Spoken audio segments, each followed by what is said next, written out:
ভোর 4:15। পুরো ঢাকা শহর এখনও গভীর ঘুমে আচ্ছন্ন।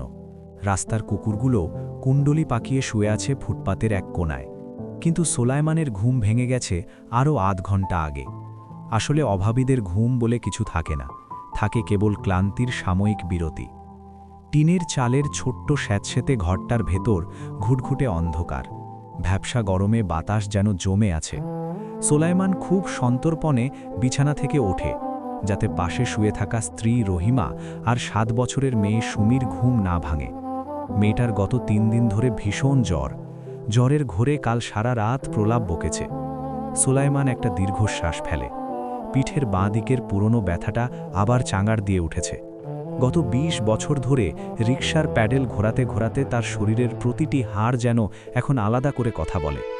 একটা সময় তারও স্বপ্ন ছিল, গ্রামের বাড়িতে ছোট্ট একটা ধানের জমি ছিল, আর ছিল একটা সুখের সংসার। কিন্তু রাক্ষসী মেঘনা নদী যেদিন এক রাতে তাদের ভিটেমাটি গিলে খেল, সেদিন থেকেই সোলায়মান ভাসতে ভাসতে এই নিষ্ঠুর শহরের এক বস্তির বাসিন্দা। মাথায় গামছাটা পেঁচিয়ে এক গ্লাস পানি খেয়ে রাস্তায় বেরিয়ে পড়ে সোলায়মান। মহাজনের গ্যারেজ থেকে রিকশাটা বের করতে করতে আকাশ ফর্সা হতে শুরু করে। আজ তাকে অনেক টাকা রোজগার করতে হবে। সুমির জন্য ভালো ডাক্তার দেখাতে হবে, ওষুধ কিনতে হবে। অন্তত 700 টাকা না হলে আজ বাড়ি ফেরা যাবে না। সকাল গড়িয়ে দুপুর হয়।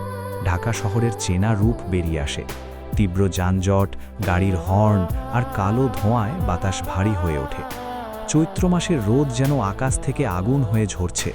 পিচ ঢালা কালো রাস্তা গরমে গলে যাচ্ছে, আর সেই আগুনের ওপর দিয়ে খালি পায়ে রিকশার প্যাডেল ঘোরাচ্ছে 42 বছরের সোলায়মান। তার গায়ের শার্টটা ঘামে ভিজে শরীরের সাথে লেপ্টে আছে। কপাল বেয়ে ঘাম ঝরে চোখের ভেতর ঢুকছে, প্রচণ্ড জারা করছে চোখ দুটো। কিন্তু রিকশা থামানোর উপায় নেই। দুপুর 2:30টার দিকে সে এক যাত্রীকে নিয়ে উঠল মগবাজার ফ্লাইওভারে। যাত্রীর বেশ তাড়া। রিকশার পেছনে বসা মানুষটির ওজন বেশ ভারী, তার ওপর ফ্লাইওভারের খাড়া ঢাল। সোলায়মানের বুকের ভেতরটা মনে হচ্ছে ফেটে যাবে। প্রতিটি শ্বাস নিতে তার কষ্ট হচ্ছে, পায়ের পেশিগুলো ব্যথায় টনটন করছে। মনে মনে সে আল্লাহকে ডাকছে, আর একটু মাবুদ, আর একটু শক্তি দাও। ঠিক তখনই ঘটল বিপত্তি। ফ্লাইওভারের মাঝপথে এসে হঠাৎ কড়াত করে একটা বিকট শব্দ হলো।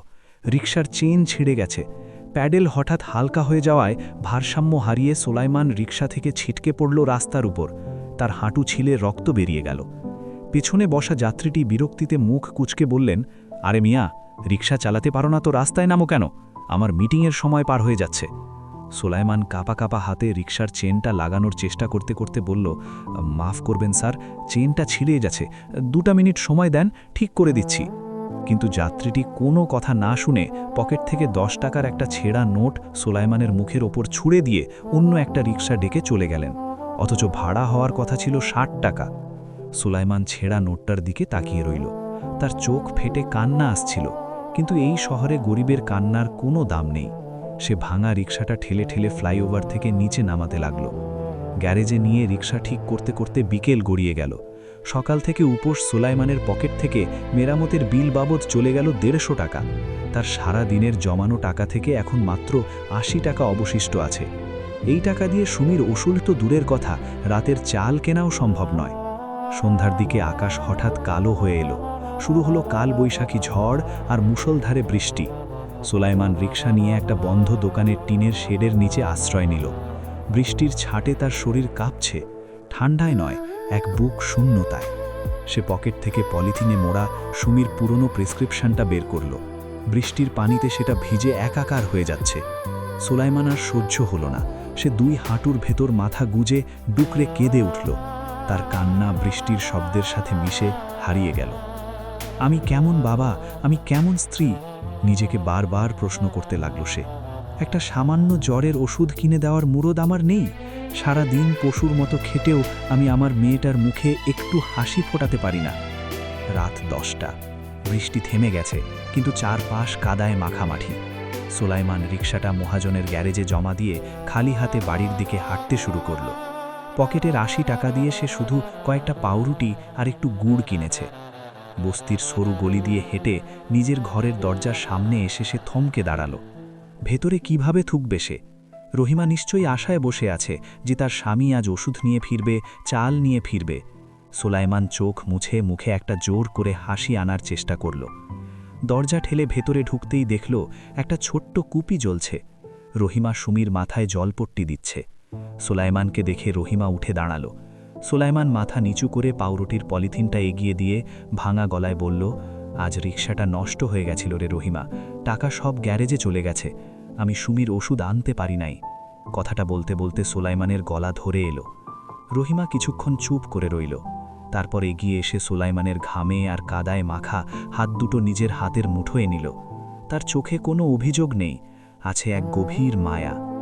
ওষুধ লাগবে না, রহিমা শান্ত গলায় বলল, তুমি যে এই ঝড়ের রাতে সহি সালামতে ফিরে আসছো, এটাই আমার কাছে অনেক।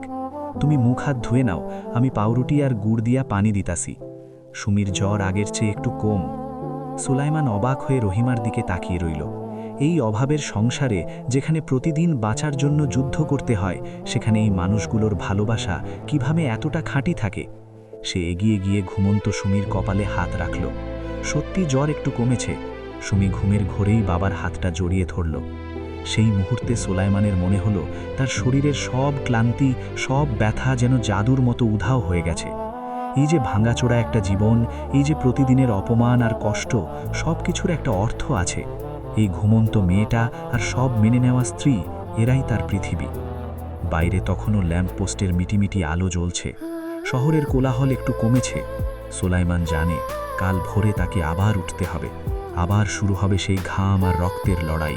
এই লড়াইয়ের কোনো শেষ নেই, কোনো পদক নেই, কিন্তু সে হার মানবে না।